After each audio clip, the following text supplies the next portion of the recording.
28 ka mga senior citizen sa Cagayan de Oro City nga miabot na sa ilang milestone age ang nakadawat og cash benefits gikan sa National Commission of Senior Citizens subay sa pagpatuman sa Expanded Centenarians Act. Samtang duha ka senior citizen sa Cagayan de Oro City Jail nakadawat sa ilang pensyon bisan anaa sulod sa prisuhan.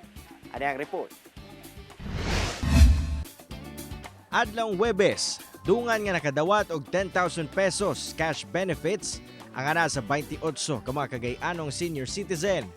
Nanguna sa pagpanghatag ang National Commission of Senior Citizens subay sa pagpatuman sa Republic Act 11982 kung Expanded Centenarians Act of 2024. Ang mga senior citizens nga nakadawat katong mga nakatungtong na sa on-top milestone age o mga octogenarians nga nag-edad og 80 ug 85 anyos og nonagenarians o nag-edad og 90 ug 95 anyos. Dakong kalipay ang gibati sa mga benepisyaryo tungod sa tabang nga ilang nadawatan. Daghang kay pasalamat sa gihatag sa ako. Kalipay oy, nalipay ko kayo. Sumala sa National Commission of Senior Citizens Region 10 nga human ang pagpanghatag sa Cagayan de Oro City, isunod-sunod gilayon ang ubang benepisyaryo nga senior citizens sa tibuok rehiyon. So karon no ang atong gi-awardan kay mga ni birthday man karong January. So January beneficiary sila.